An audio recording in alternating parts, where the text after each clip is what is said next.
This book's so fucking stupid. I regret choosing it. No zinger, just you complaining, and then bum, bum, bum, bum. I'd put in like a week of work into this before I was like, shit, this was a mistake. Yeah, for the first time, we're doing a bad book on the show. Incredible. A book that could kill, one might even say. It makes me so mad that this book is called The Origins of Woke. Dude. Instead of Wokeness. It does sound vaguely like some sort of business self-help book that we would also cover on this show. The Parable of Great. All right. Okay. Michael. Peter. What do you know about the origins of woke? All I know is that this is going to be the first time we're doing an episode that requires not only an internet connection, but a pair of calipers.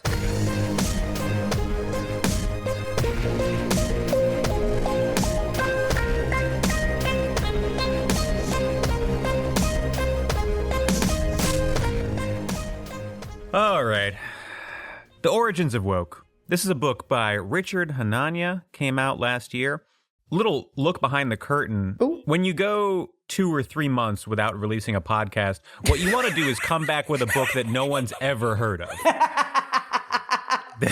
And that our irritation with doing it is palpable. Yeah. We don't want to be here. A big problem for our show is that conservatives keep putting out books complaining about wokeness. Yes. All of which are exactly the same. The same way they're running out of ideas, we're running out of things to say about their ideas. Yeah. What makes this one interesting and I think worth covering, it's not about like the abstract cultural origins of quote unquote wokeness. Hanania does not talk about Foucault. Oh, thank God. Or like any other postmodern theory.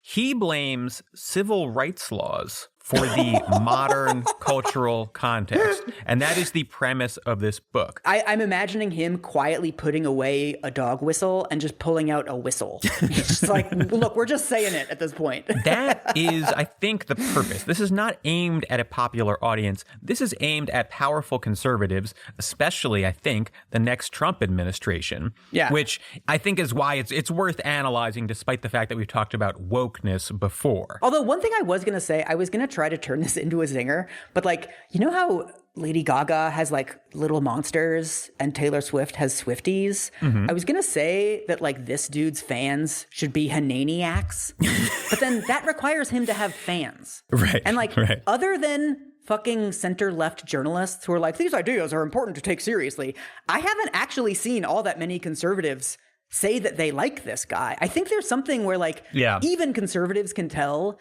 that someone like Hanania is just a fucking worm. Appearance vampiric. He has like the overall demeanor of like Robert Blake in Lost Highway. He's like a fucking haunted doll that you would find at like your grandmother's house after she dies under mysterious circumstances. He does look like one of those creepy little ventriloquist dolls. He really does. But more reptilian, more snake-like almost. Exactly. Less likable. If it was between living in a home with him and the doll from Goosebumps, I'd probably just choose the doll. We don't need to go into his background too much. He's a conservative writer, think tank guy. He's appeared in many op-ed pages over the years. The Times, The Post, The Atlantic, all the biggies. This book is about the origins of modern wokeness. Mm-hmm. Blissfully, he does try to provide a workable definition of wokeness. Okay. He says that wokeness has 3 central pillars. Ooh. I'm going to send them to you. So, the 3 pillars of wokeness. 1, the belief that disparities equal discrimination. Practically any disparity that appears to favor men over women or whites over non-whites is caused by some combination of past and present discrimination. Disparities that favor women over men or non-whites over whites are either ignored or celebrated. This includes not only material outcomes like differences in income or representation in high-status professions, but disparities in thought or stereotypes about different groups. 2, speech restrictions. In the interest of overcoming such problematic disparities, speech needs to be restricted, particularly speech that suggests they are caused by factors other than discrimination or that stereotypes are true. 3, human resources bureaucracy. In the interest of overcoming disparities in regulating speech, a full-time bureaucracy is needed to enforce correct thought and action. I like that we're already resorting to like things that annoy me by absolutely. Pillar 3. It's just like HR managers, the trainings we have to do. So I will give him some credit, I guess, for providing something of a concrete definition here. His book is mostly built around the idea that what like woke liberals believe is that any disparity between demographics must indicate discrimination, right? This is a very common argument from conservatives, though. I don't think I know anyone on the left, at least anyone serious, who actually believes this. It's an interesting mirror to the conservative belief, which is that disparities must be caused by the inherent nature of those groups. That's the irony here, is that he creates what I think is a straw man, where he says liberals believe that every disparity is discrimination. Now, even if you believe that that's what liberals believe, you can say that's wrong without adopting his position, which is basically any disparity is justified and pre-exist and is the will of God. It's also going to be very funny noticing the parallels between this and Yasha Monk, who's like allegedly this kind of serious center-left person. His definition of woke also had this like tripartite structure, like the three legs of the stool or whatever. Yeah. When you can't provide like a clean definition of something, you have to be like, oh, it has 3 pillars. You just start like talking out your ass. Like, oh, it's not one thing. It's actually 5 elements. It's actually a 10-minute sequence in a Terrence Malick movie where you're just sort of dreamily drifting through landscapes. So this book has several components. I'm going to focus on the elements that are targeting the workplace. Okay. We start off with an anecdote about the passage of the Civil Rights Act of 1964. He tells the story of how originally the law only forbid discrimination based on race, color, national origin, and religion. The reason that sex was added to that list was because an opponent of the bill, Howard Smith, proposed it as an amendment. Smith was an opponent of the bill. He was adding gender in order to undermine its likelihood of passage. Right. This is a famous like poison pill attempt. Yeah. Hanania says, the story of how sex discrimination became illegal and how the definition of discrimination changed over time tells us something fundamental about how the American system works. In the simplified version of constitutional law presented to school children, Congress passes bills, the executive branch enforces them, and courts interpret the law. But in the hands of bureaucrats, executive agencies, and judges, the text can take on a life of its own. Ooh, judges be out here doing interpretations.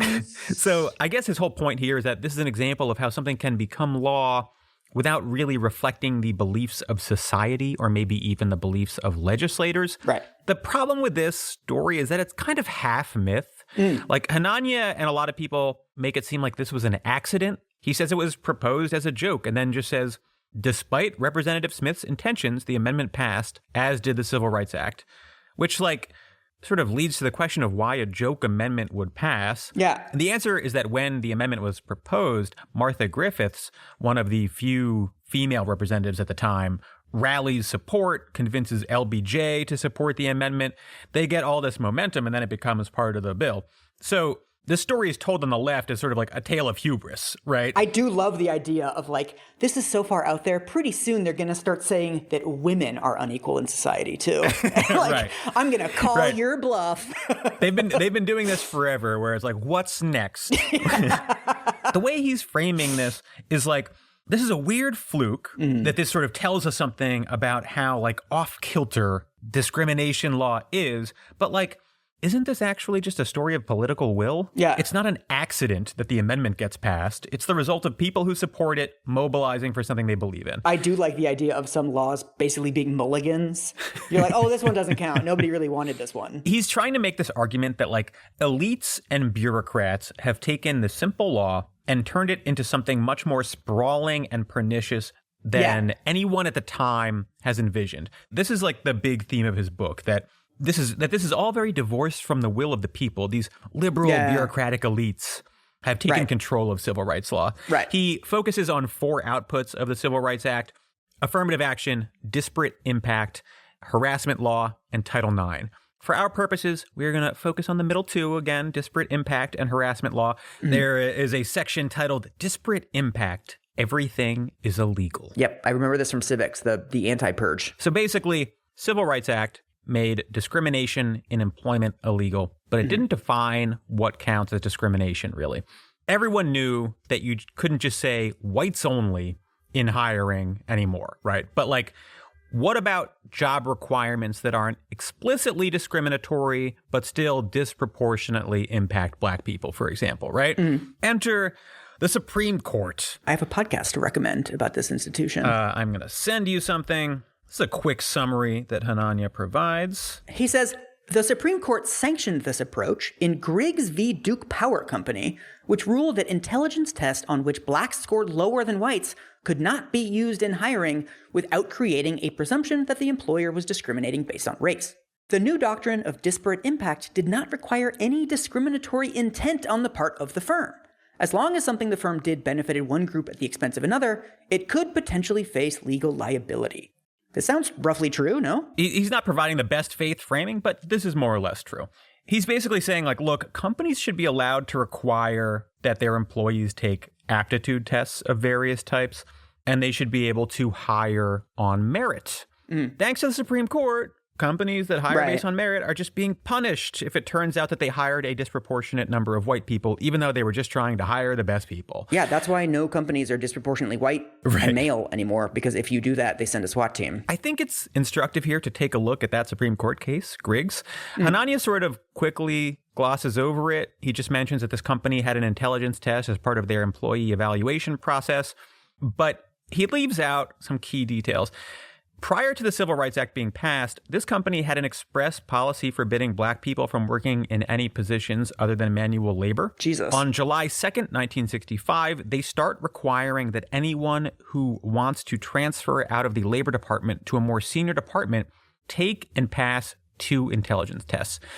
The significance of July 2nd, 1965 is that that is the day that the Civil Rights Act went into effect, okay? So Hanania wants to be like, look, they took this really well-meaning anti-discrimination law and they turned it on innocent companies who just wanted to hire good people. Right. And it's like, okay, but that's not what's happening here, right? What's happening is that everyone in the country knows that racist companies are going to try to end run around the new laws to the best of their abilities by implementing various tests and so forth that look non-discriminatory on the surface, but are in fact designed to be discriminatory. So the Supreme Court basically says, if you implement a test like this as part of your hiring process, it can't be arbitrary. It needs to be like reasonably connected to the actual job. Right. If you allow companies to just start coming up with creative ways to discriminate. Yeah, exactly. Yeah. They will inevitably succeed. Also, lawyer question, isn't the whole thing that like determining company intent is just very difficult? Yep. Whereas determining the outcome is pretty easy. There's multiple problems. One is that it's just hard to identify when someone is intentionally discriminating because people know not to say it out loud for the most part. And 2, to some degree, it doesn't really matter. The outcome is the same, right? This reminds me of like an aunt of mine or great aunt or something who talked her son out of applying to medical school because she's like, a white male getting into medical school these days? Impossible.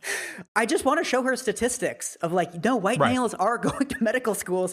It's the same sort of thing here where it's like, you can just look at corporate America. Like, do we have C-suite types that are just wildly disproportionately like Black and women and trans and all the other groups? Right. That person was me, and now I'm a podcaster.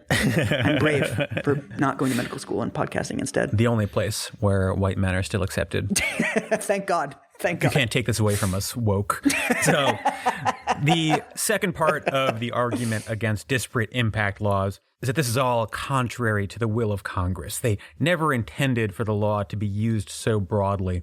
This, again, very big theme throughout the book. He says, with a few exceptions, a bureaucratic and legal elite made most of the major decisions regarding what discrimination actually meant, whether the state should be in the business of regulating dating and humor in the workplace, and whether and how major institutions classify people according to ancestry. Okay. There was a lot of back and forth about the meaning of the law until the Civil Rights Act of 1991, which Congress passed and officially made disparate impact part of the law, which like makes this whole argument fall apart because he spends page after page talking about how this isn't really what Congress actually wanted. Yeah. No, Congress passed a law saying this is what they wanted. And like, he is aware of this law. He references it throughout the book. He knows that that's what it does, but he just sort of ignores that whenever it undermines the argument that he's making. Yeah, I feel like the entire originalism argument just boils down to not like that. Exactly right. We should listen to the founders unless they wanted woke shit. We should look to the past unless it was woke. So that was Hananiah's spiel about disparate impact and discrimination law. And I was sort of like,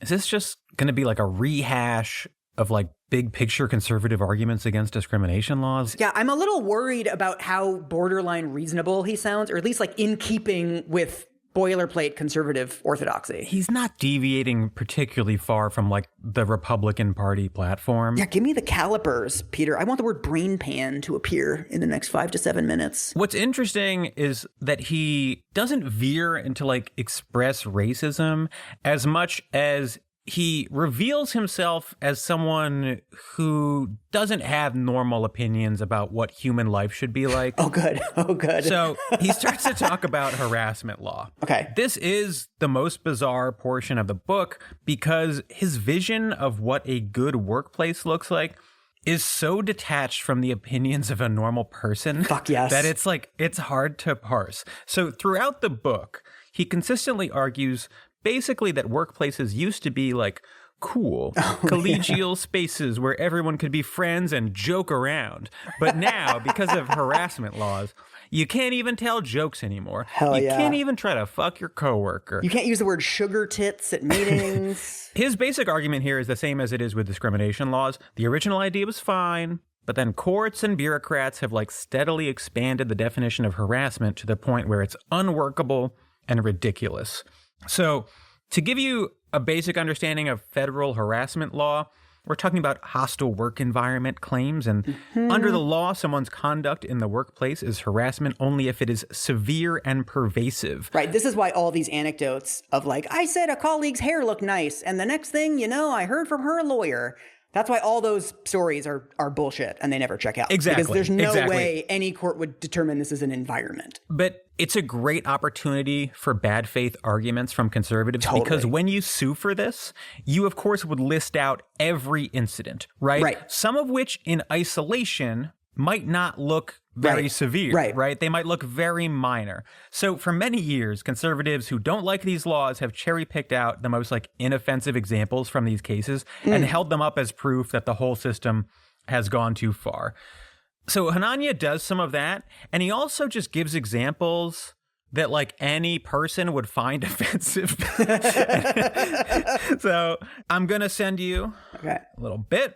UCLA law professor Eugene Volokh lists a large number of court cases and bureaucratic decisions at the state and federal levels that have found in constitutionally protected speech evidence of a hostile work environment, signs with the phrase men working, draftsmen, and foremen as job titles, pictures of Ayatollah Khomeini and a burning American flag in a cubicle, an ad campaign using samurai, kabuki, and sumo wrestling to refer to Japanese competition. All right. So let's go through some of these. Of these examples, I'd say that one of them is both true and a decent example of like government overreach. In the early 90s, a state agency in Kentucky compelled a company to change its men working signs, even though it's unlikely that they actually violate the law. I'm happy to admit that I think that's a little bit excessive. Right. You know, these are legally required signs and they cost a lot to replace. And they said men working and the state agency was like, well, that's not inclusive enough, right? Yeah, but on the other hand, we now have all these signs that say road work ahead. And we can say, I hope it does when we drive past. God, just please cut that. Dude, RIP Vine videos on YouTube are like 80% of my evening entertainment. The thing about examples like that is that they aren't really coherent arguments against the law itself. Like, you can find instances of jaywalking laws being enforced in absurd situations. Yeah. It doesn't say much about the utility of jaywalking laws or like whether they are good on the whole. I feel like whether they're good on the whole is a really good example of the kind of thing they won't let you say in today's woke workplaces. He also makes it seem like a government body found that using job titles like draftsman and foreman are illegal. The case that that's about, though, involves a woman whose colleagues made consistent sexual comments, put up pictures of naked women around the workplace, catcalled her, right? Yeah. She complains about all of this. And then in addition to that, she complained that several people used gendered terms like foreman, even though they were not the official company titles. Right. And this gets boiled down as like, oh, she sees the word foreman and she melts down. Right. So she complains about this and gets fired. So the case is not about like whether having the job title foreman is illegal, because it's not. What's illegal is all of the surrounding sexual harassment. Yeah. So there's also the example of someone putting up a picture of Ayatollah Khomeini and an American flag burning in their cubicle. This feels like it was somebody targeting a specific colleague. Shocker that you immediately clock this. Yeah. Like, fuck you, Susan. And then you start doing these things and then you're like, oh, I guess you can't even put up posters anymore. This was in the mid-'80s, like relatively fresh off the hostage crisis, tensions with Iran high. There's an Iranian person working there, and someone is like intentionally putting up pictures of Khomeini and the flag burnings in Iran to harass the Iranian colleague. Yep. Also, the lady lost the lawsuit. The court said this was not enough. Right. And then there's also the case where he mentions, quote, an ad campaign using samurai, kabuki, and sumo wrestling to refer to Japanese competition. That one just seems like straightforwardly racist to me. This company had a Japanese competitor. They made racist ads about them, and they circulated internal memos and correspondence that used slurs for Japanese people when referring to their competition. Oh my God. And so a Japanese employee was like, this feels like a hostile work environment. And I guess I'm woke because I agree that does sound like a hostile work environment. What the fuck, dude? Can't even circulate slurs anymore with pictures of sumo wrestlers. Right. I mean, this is similar to the case where the guy was fired for saying Hurricane Katrina, more like Hurricane Tortilla. This is what's crazy about this is like, I'm sure that there are many, many examples of like relatively frivolous cases where a plaintiff won, because in every type of law there are relatively frivolous cases where a plaintiff wins. That's just how it goes. But like the fact that when you're hunting for those examples, you can only come up with shit like companies where they circulate samurai swords and slurs. Also, I've noticed this like flock of sea lions trend among conservatives where they'll constantly do this thing of like, name one thing J.K. Rowling has said that's transphobic. Then you're like, oh, she says like trans women are men. Right. And they're like, why is that transphobic? And then it just leads you down this fucking tedious thing of like, what's wrong with that? Oh, so you think anyone can identify as anything, blah, blah, blah, blah, blah. It's like, yeah, no, it's just very straightforwardly racist to do this about Japanese people. Like, I don't know how to explain to you. So Hanania points out that originally sexual harassment law primarily prohibited quid pro quo harassment, basically asking for sexual favors. But over the years, it evolved to the point where we are banning, quote, practically any behavior or speech potentially offensive to women.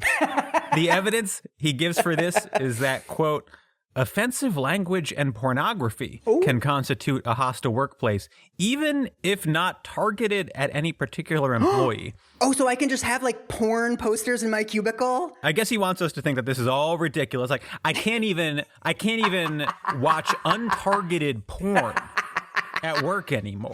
I love the weird lawyer brain thing too, of being like, well, it's not porn directed at you, right? Like, I'm watching bondage porn and Marie isn't even into bondage. Your Honor, yeah, I was blasting Pornhub all day, but it wasn't at Marie.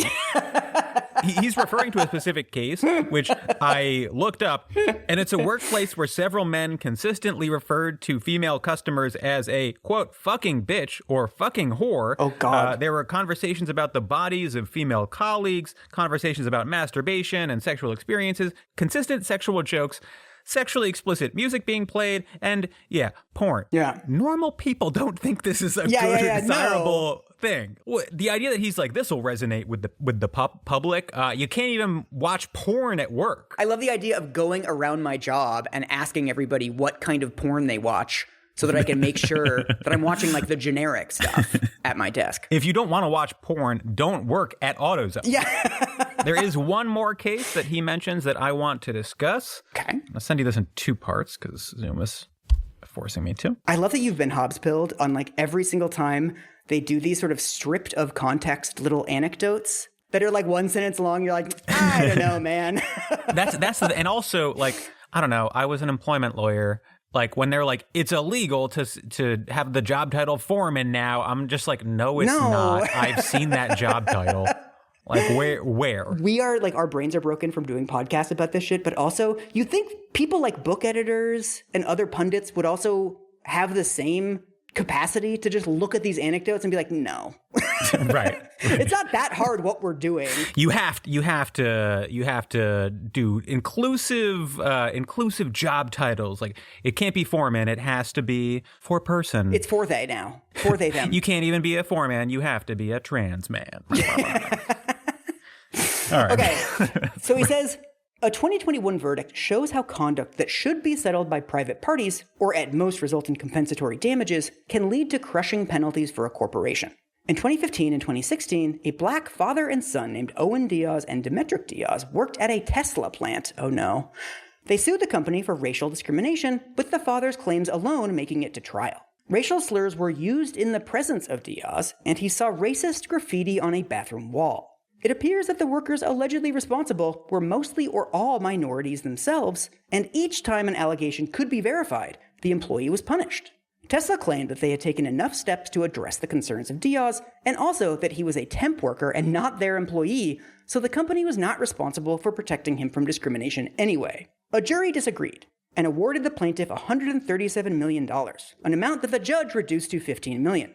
In response to the verdict, Tesla released a statement pointing out that witnesses confirmed that the slurs were used in a friendly manner, usually by African American employees, and without hostile intent. Questions such as whether there can be such a thing as the friendly use of racial slurs and the parameters of what kind of flirtation is acceptable were once settled by private parties. Now they are matters of federal law.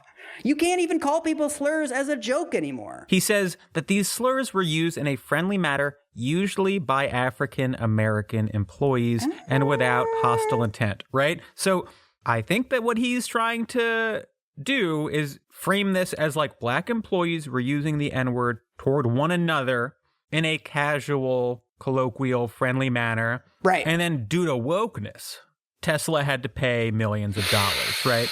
Now, This is extremely not what happened, which I know because this was probably the most widely publicized discrimination case of the last decade. Yeah. The actual allegations here are that the supervisors of these employees repeatedly use the N-word in a derogatory manner, including shit like, N-words are lazy. I wish I could get all you N-words fired. Holy shit. These supervisors were not black. Hanania tries to be sneaky by saying that the perpetrators were mostly or all minorities themselves. Oh my God. Which seems to imply that they were black. The primary perpetrators were Hispanic, which, like, I don't know what to tell you. It's still illegal for Hispanic people to do discrimination. That's still illegal. Not to mention at least one guy's white, but whatever. They were actually bisexual, so as a member of a minority. I guess to his credit, he does mention the racist graffiti, which also involved the N-word, swastikas. There was like a racist caricature.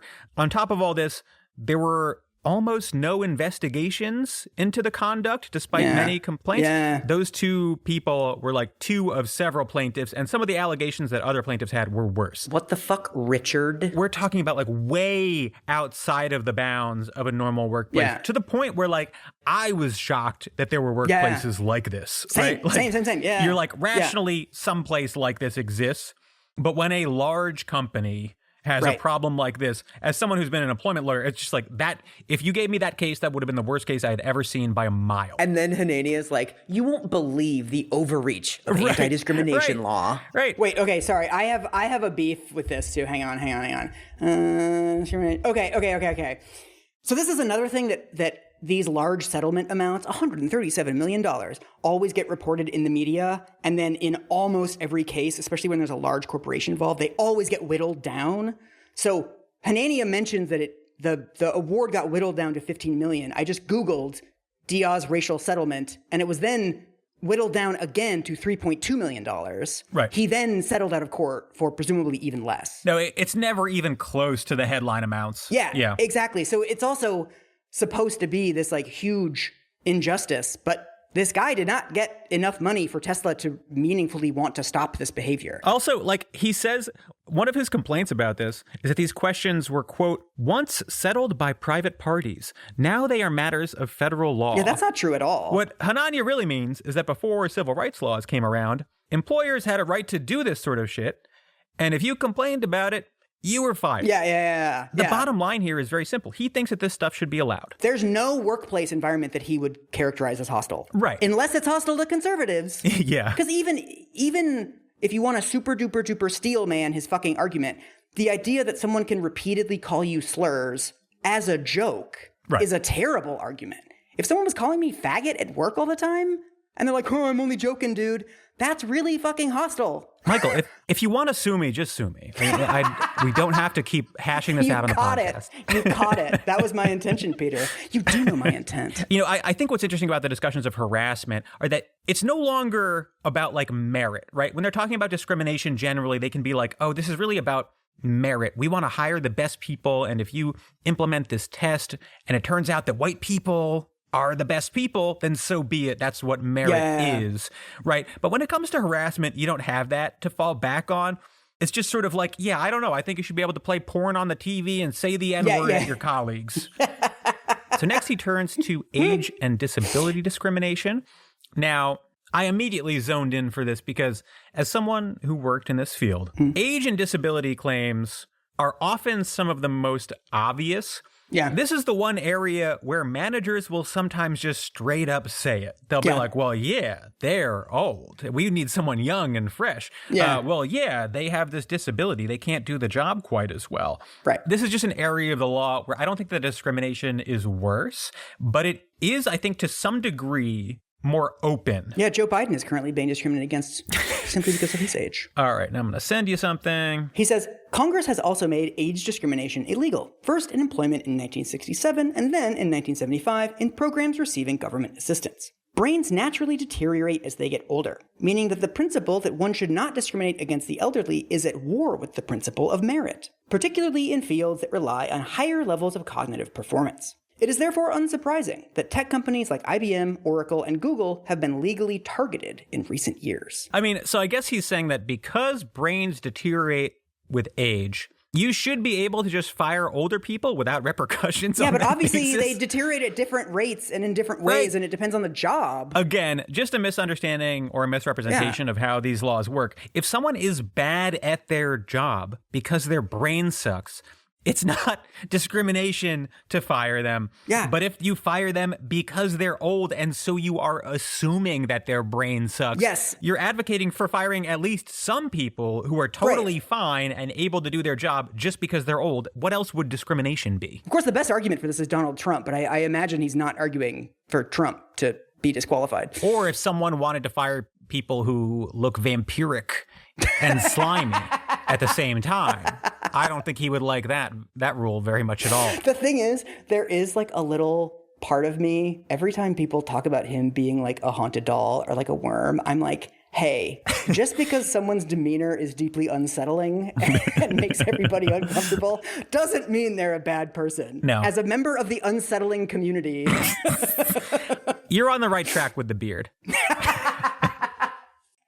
That's true. I'm aging out of my haunted doll phase. Ever see a goblin with a beard? I don't think so. All right. Now, he turns his sights on disability discrimination. I'm going to send you this. What counts as a disability is constantly in dispute, particularly when it comes to psychological conditions without clear physiological markers. An entire area of law has developed, for instance, focusing on issues such as when and under what conditions employers must accommodate alcoholism. Questions in this regard include what separates an individual who drinks too much from one who has a, quote, disease that makes him eligible for civil rights protections and at the same time more difficult to fire. Peter, I don't think this is real. I love that he puts disease in quotes. Like he's disease. Like, first of all, we all know that alcoholism is not a real disease. That's just liberal bullshit. Like he's living in like 1974 with his opinions about this, right? But all right, more importantly, he seems to be pretty heavily trying to imply that like due to disability discrimination laws, businesses need to tolerate someone who's like frequently drunk on the job just because they're an alcoholic, right? No, not how it works. The law has always been that businesses do not have to tolerate someone who is inebriated on the job or in possession of like drugs on the job, for example.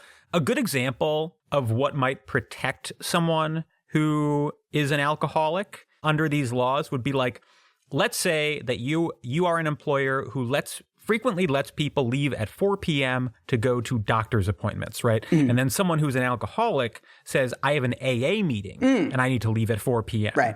If you said no to that, that's the sort of thing that might qualify as discrimination. Very narrow circumstances. You don't just have to like tolerate someone coming in late and they're like, sorry, I'm hungover, I'm an alcoholic. That's not how it works. When I worked at my human rights organization in Denmark at one point, they sent out some kind of rote email saying like, it's now a non-smoking campus. So like you have to be 50 feet from a door to have a cigarette. And one of our colleagues wrote like a reply all, this like thousands of word long thing that was like, how ironic that this is a human rights organization and yet you're violating my human right to smoke where I want to. Hell yeah. And he got this whole thing. That's like, what's up. How it was an injustice. And everyone was like, just don't smoke near the doors, man. It's not that Sure, big of a deal. it seems crazy in isolation, in a vacuum, but without people like that fighting for just a little sliver of their rights, then all of society collapses. The human rights apparatus is built on the backs of men like that. There is one section of the book that is actually sort of interesting, or at least like conceptually interesting. It would be more interesting in the hands of someone who's a little more nuanced. I'm so livid that you're actually doing the interesting parts of this book rather than just dunking on his like physical appearance. This is his chapter about how the government created certain racial categories. Okay. Basically, for various purposes, the government will recognize certain people as constituting a race, right? It's useful for things like the census. It's also used in discrimination laws. But this is very tenuous because race is a social construct. You can't really say where like one race ends and another begins, which leads to very weird outcomes sometimes, right? Yeah. One that Hanania points out is that for affirmative action purposes, people of Middle Eastern descent qualify as white. Oh. Hanania says that this is basically due to an ineffective activist lobby. I think that's plausible enough. People of Middle Eastern descent are a very small percentage of this country, and, perhaps that has just led to them having less political power. I think if you stopped there, fine. We've fair enough point that there's imprecision here. Me personally could have benefited from I was just going to say being qualified as you thought that I was non-white, but no, it turns out I'm white. I mean, I kind of guessed from how much you bring up Martin Scorsese and Taylor Swift. So he has this thesis basically that the government creates these racial classifications usually at the behest of activists with the assistance of government bureaucrats. And then over time, those classifications become real. They sort of manifest in our broader culture. He focuses mostly on Mexican Americans and the example of the term Hispanic, which he says is first used as a matter of government record keeping before being utilized in the census and then eventually getting wider acceptance and usage. He claims that this is essentially like a cynical project of social engineering. Oh. I'm going to send you something. He says, as late as the 1960s, Mexican-American activists rejected the idea that they should be labeled non-white. By the 1970s, however, when the federal government was classifying citizens and then distributing benefits and imposing costs based on those classifications, they were taking a different position. Rather than government responding to social realities were being shaped by the federal government, which was being lobbied by organizations that were largely unrepresentative of those they claimed to speak for. Yeah, so he's basically saying this entire category is fake. Yeah, I mean, there is an element of this that is true, at least theoretically, which is that because race is a social construct, it can be constructed by actors within our society, right? Someone telling you this is your race for long enough can result in you believing that it's your race, right? I don't want to say there's like no truth to this at all, but what he's saying is that when being deemed white was beneficial, Mexican Americans wanted to be deemed white.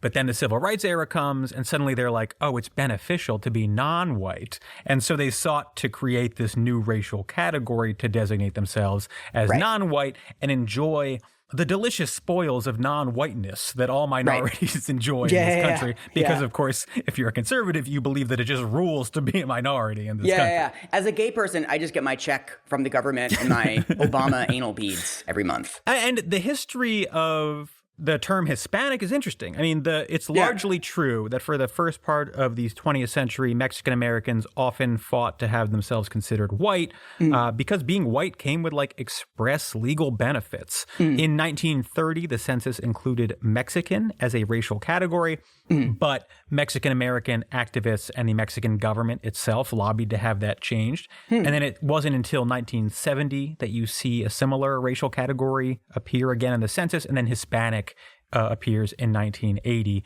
Christina Mora, a sociologist at Berkeley, wrote a book about how this all came to be called Making Hispanics, which Hanania uses as a source here, although I think he mostly ignores her actual conclusions. She says that essentially Mexican American activists were inspired by the success of the civil rights movement, and they strategized and coordinated with Puerto Rican and Cuban activists, who mostly at the time existed on the East Coast, to build a coalition. From there, they operate as more or less a single political organization and also start to develop a shared cultural identity.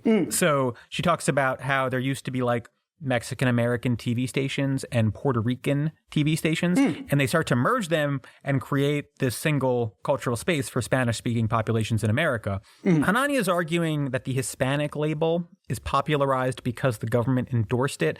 I don't think that's totally wrong, but I do think it's highly oversimplified, right? It makes the movement seem top-down, and he's pretty expressed that he believes that this is driven by the government and like elite activists who didn't really speak for their population, right? But I think in reality, you can argue that it just as effectively that it's a bottom-up movement. And there's also this implication in the chapter that the Hispanic identity movement was actually counterproductive because Hispanic populations were in the process of happily assimilating, and then activists step in and they claim they're not white, and all of that assimilation grinds to a halt. So I'm going to give you the opening paragraph of this chapter. He says, in the early to mid 1950s, I Love Lucy was the highest rated TV show in the United States. It centered around the life of Ricky Ricardo and his wife, Lucy. Ricky ran a nightclub, and his heavy Cuban accent, especially when he became upset at his wife's hijinks, was a source of much of the comedy on the show. Despite CBS executives' fears, Americans did not think it objectionable that the most popular show in the country featured what some might have considered an interracial marriage. It was only in Loving v. Virginia, decided in 1967, that the Supreme Court would invalidate anti-miscegenation laws in the last 16 states that still had them. Supported laws to maintain the purity of the white race regularly welcomed Lucy and Ricky into their homes without giving the issue of race much thought. Oh, this is just like you say Americans are racist and yet they're watching black people play baseball. It doesn't mean anything. There is some truth to this in the sense that the perceived whiteness of certain Hispanic people, there's definitely something going on there that he's sort of poking at. But the implication that he's trying to make here is that before the government established the Hispanic identity, Hispanic people were like in the process of assimilating into American culture. People didn't even think their marriages were interracial, potentially to a point where like he's sort of implying that they didn't even really experience discrimination. I like that we've reached the point in the episode where like Richard Hanania does not have an intersectional lens on the social construction of race. Because what he's really talking about is class here, right? That if it's someone who's wealthy, it's easier for that person to be kind of welcomed into white culture. I think what he is trying to say is that this otherness of like the Hispanic label was manufactured by activists who just wanted to reap the rewards of the civil rights regime. What was actually happening was that those activists were identifying discrimination against their people and then identifying people in different spaces across the country, culturally similar to them, experiencing the same types of discrimination and saying, well, hey, we have common cause here. Why don't we unify our political forces? That is normal politics. And it's politics that is aimed at correcting very real, very severe discrimination. Right. Here's a passage from Christina Mora's book, which again, he's using as a source here. Along the U.S.-Mexico border, Mexican-American families lived in shanty towns where houses lacked running water and public schools lacked electricity. Mexican Americans also faced severe levels of racial discrimination across the Southwest, where they were systematically segregated. They were barred from entering all white public and private spaces, and Mexican children were often relegated to all Mexican schools. That is about the 1960s and the era preceding that. So, yes, there are interesting conversations to be had about like the perceived whiteness of Desi Arnaz. Yeah. But the inference that he wants you to make is that, like, holistically, Hispanic people were on their way to being perceived as white, and then the government fucked it all up. Right. No. This is also something, I mean, I guess you could say the same thing with, like, the autistic community, right? That there's always been autistic people, but because, like, the diagnostic criteria was so bad, and they were all totally medicalized and treated like shit, and their parents were running the entire quote-unquote rights movement. Right. But all of a sudden, you have this community of autistic people who are fighting for more accommodations and more rights and more kind of recognition in schools, et cetera. But that doesn't mean that it's fake. Or the LGBT community, right? Part of his complaint here seems to be that, like, this Hispanic identity didn't exist before, which is true. It's also true that it was the output to some degree of politicized thinking, meaning they were like, we would be stronger as a political body if we united with people from Puerto Rico and Cuba, right? That's what the Mexican-American activists were thinking. Just like it's true that gays, lesbians, bisexuals, and trans people all have notable differences, and yet they were like, well, we have enough in common. Chapel Roan. We have Chapel Roan in common. Everything else is different. Just like, sorry, you really distracted me with Chapel Roan. I've been listening. For example, like, there are differences in Black communities across the country, right? The fact that there are also groups who recognize that there is a singular political movement underneath them is not like social engineering, right? It's just politics. It's just how politics works. And also, it's fine to have a strategy. It's fine to 100%. think about this stuff and be deliberate about it. How can we advance the cause of this discriminated against minority is just not going to ever ring to my ears as evil. You know what I mean? Like, this is just their way of trying to undermine the political movement more broadly, Completely. Right? Yeah. Now, all of this together, Hanania sees as wokeness run amok, right? Yes. You can't watch porn at work, and people are Hispanic. He then has a chapter that lays out a course of action, very specifically and using charts. He doesn't advocate expressly for repealing the Civil Rights Act of 1964. He basically wants to see it pared back until the only thing in it is that it's illegal to do intentional discrimination. Oh my God. I'm not entirely sure that he even wants that, but that's sort of what he is saying if you read his chart. I was going to say the only thing these guys accept as discrimination is like literally calling people a slur, but he's already established that he doesn't even think calling people a slur is that much of a problem if you're joking. He thinks that's the coolest. So you have to call them a slur in a mean way. So I want to be clear. His solution section of this book, it seems quite obviously directed at policymakers, judges, etc. Yeah. To hit the high notes, he wants disparate impact to be eliminated by overturning that Supreme Court case and repealing the Civil Rights Act of 1991. He wants damages reduced for discrimination cases, wants to defund the federal agencies that target discrimination, of course, as well as state agencies that facilitate diversity, things like that, right? This is also the part of the book that makes it clear who this is for. This is not for normal people. This chart includes which executive orders should be withdrawn. Oh, God. Right? Okay. Which laws should be repealed. This isn't for some Fox News grandma, right? This is for Republicans in positions of power and whoever takes the reins in the next Trump administration very specifically, right? I guess that leads us to the question of where this would leave us. His final chapters talk about this, including a section called Imagining a Non-Woke America. We had that. Yeah. Isn't that just this fake 1950s thing that they always go back to? Right. Mississippi burning, but from the other perspective. But without as much typhus. Yeah. Mississippi glowing, as they call it. So the basic premise that he lays out here is that free markets are the best way to sort out all of this. Good shit. Yeah. What if the hand that I use to masturbate in front of my colleagues at work is in fact the invisible hand? of Adam Smith's free markets. He says, quote, large socioeconomic disparities that are not based in underlying differences in productivity cannot exist in a market system. Longtime libertarian argument, of course, that you don't really need discrimination laws because markets are efficient. So if you discriminate against quality workers just because of their race, for example, you will lose in the marketplace. That's why our country had so much equality when we had much less regulation. This is something that we basically objectively know is not true. Yeah. I always go back to the resume audit studies when I'm talking about this because they're the simplest and clearest examples of how discrimination manifests. We've talked about this in bonus episodes, but I think it's worth just going through some of the literature here. So there have been dozens of studies now that follow this model where basically you send out resumes that are functionally identical except for the names, and you measure the frequency of responses based on whether the name sounds male or female, white or black, etc.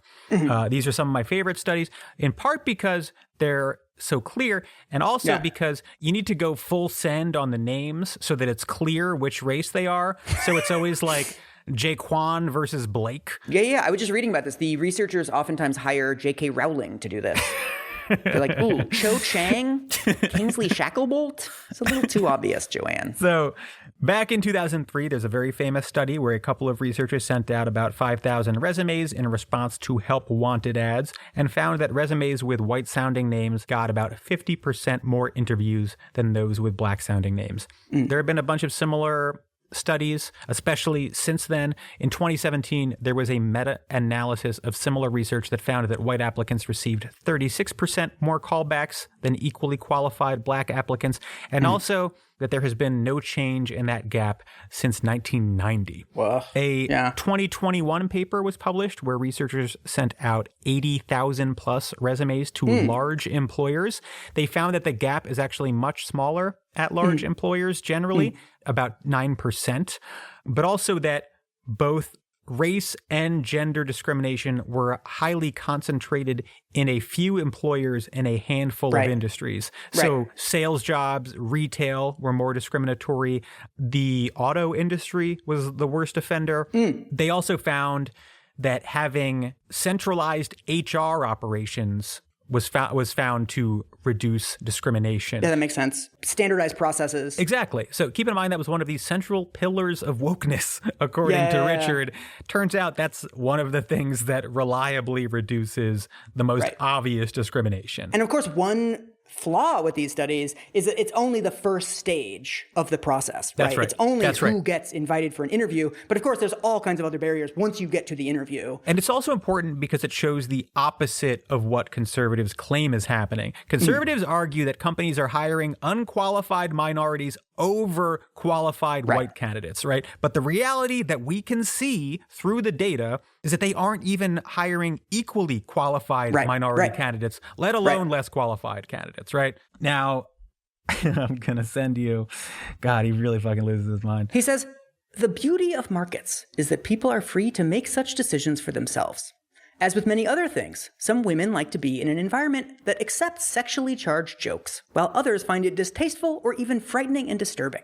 Beyond matters of the heart, some individuals like an environment in which they are surrounded by different kinds of people they can learn from, while others feel more comfortable with those like themselves. There's no justification for saying that those who have one set of instincts on each of those questions are good people, while those on the other side are bad and should have no ability to act on their preferences. The bureaucrats, lawyers, and judges who brought civil rights law to its current state managed to start from a premise that the vast majority of Americans agreed with, that instruments of state power should not be used to repress others, and turned it into an excuse to micromanage people's lives. Some people like racist workplaces, and some people like non-racist Some workplaces. ladies love porn at work. Yeah, look, we should let them decide. The freedom of choice. So note that we've sort of shifted here from like markets will fix discrimination and talking about how outright bigotry is bad to suddenly being like, yeah, some people want to be with people who are like them and that's okay. Look, I want to be called slurs as long as someone's joking. There's a lot of weird shit going on here. First of all, it's completely disconnected, like we said, from how finding a job works. Like it's not this perfectly efficient process where you're like, I'll just choose the exact workplace I want. You don't know what you're getting into. You only have limited options in your area, whatever, right? These libertarian arguments are so funny because I don't think he realizes, or maybe he does, that he's essentially making an argument against like the concept of rights. Right. Once you have this, like, well, some people prefer to get groped at work and some people prefer not to get groped at work. You might as well just do like, well, some people prefer to have safe workplaces. Some people prefer to work in places where they might die. There's also this like big picture complaint here that I just don't understand. He at one point describes the modern workplace as sexless, androgynous, and sanitized. It's like, I don't know, man. Just picturing him being like, oh, what's the problem with the modern workplace? And he's like, sexless. Yeah. Like, ugh. He's always sort of hinting at this idea that maybe harassment laws are preventing workplace relationships. First of all, like, oh, bro. Yeah. If it weren't for Title VII of the Civil Rights Act of 1964, I'd be getting so much pussy. It's also very funny seeing all this bullshit consternation as a gay person. Yeah. Where I've always worked in industries where like 80% of my colleagues are women to begin with. And like just statistically speaking, there's not that many other gay guys around. So like dating at work has never been a possibility for me. And like, I don't mind. I don't think of work as a place where I need to get laid and date and flirt and ask people out. I just like exist in a world where that's never really been an option and I don't fucking care. The thing is though, if there is anything that has been good for male-female workplace relationships, it's the Civil Rights Act making it illegal to discriminate against women. And now they work with you, dude. Like survey results like vary pretty wildly on this, but like a majority of people have had workplace romances. And like 1 in 5 married couples met at work. So like, yeah, Richard, I know you're not getting laid at work. Yeah. That's because he's a moist little fascist. Maybe if you didn't have the looks and personality of the liquor from Resident Evil 2, the interns would like you more. So that's the gist of the book. That's his sort of like vision for the post-woke world. We're going to repeal all the civil rights laws, and then you can just be racist and play porn at work and like to the rhythm of Free at Last, folks. Porn at work. Porn at work.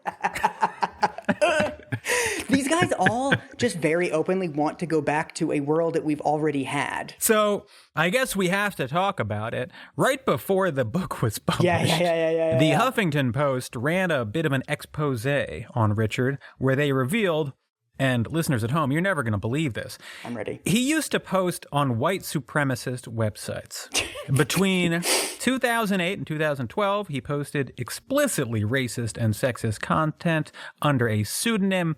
We don't have to get into the details, but it did include such hits as advocating for the sterilization of low IQ people and opposing interracial marriage. I can't believe the guy who wrote a whole book about how we should be able to say slurs at work thinks that other races are like not as superior as his own. I mean, I was taken aback. Someone whose stated values align with white supremacist ideology at every opportunity. The expose comes out. Hanania writes a response where he basically says, like, yeah, I used to be awful and bigoted. I find my old views repulsive. Okay. But I find my more polite restatement of them much more palatable. He gets a lot of support, especially from conservatives. David Frum, the old neoconservative, who will be forced to do an episode on one day, said that we should embrace, quote, the road back from extremism to normality. That is true and totally irrelevant in the case of Richard Menial.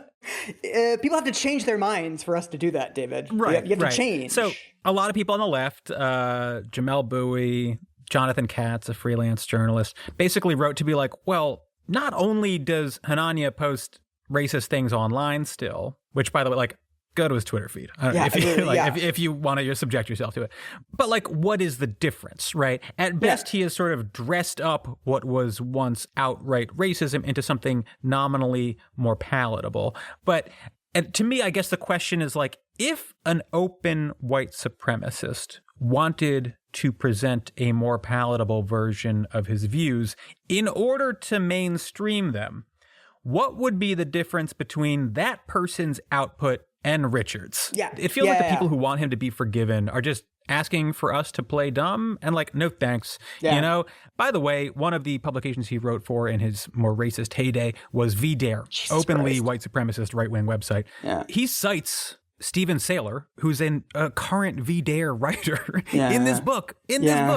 I think that what this book tells me is that the people who want power on the right now and who are close to achieving the level of power that they need really do have visions of a harsher world. And like whatever you thought the outer boundaries of their vision might be, I promise you it's worse. Yeah. You know, I think that most people would say like, oh yeah, you know, they don't like DEI, but it's not like they're going to repeal Title VII of the Civil Rights Act. And it's like, well, I can tell you that they're talking about it, you know, they're talking about it in these little books that they write to each other. So I wouldn't be so sure. Yeah. The real failure here is on the part of the mainstream media who platformed him both before and after he was exposed as like this former white supremacist. Yeah, that's the thing. Right? Yeah. So like, I guess what I would want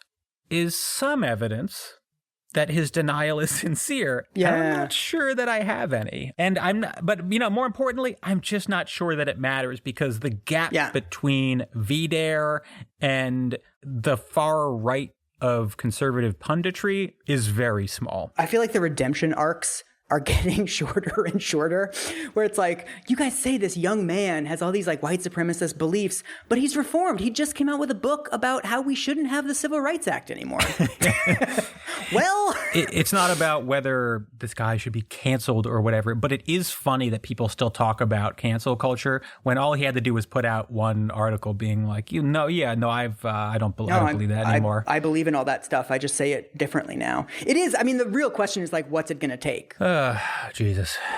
I really regretted reading this one, I gotta say. I can't believe this is the first time this has happened. I will say, between us, I was like, partway through this when I was like, is this worth giving air? And then I sort of talked myself into like, no, I think it is, because I think you're shining a light on this sort of like dark corner of the right.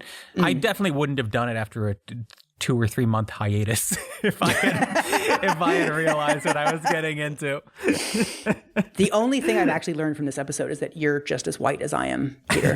Everything else went over my head. I've always said that my whiteness fluctuates very heavily depending on the level of conflict in the Middle East at any given moment, which makes me pretty low white right now. Pretty low white.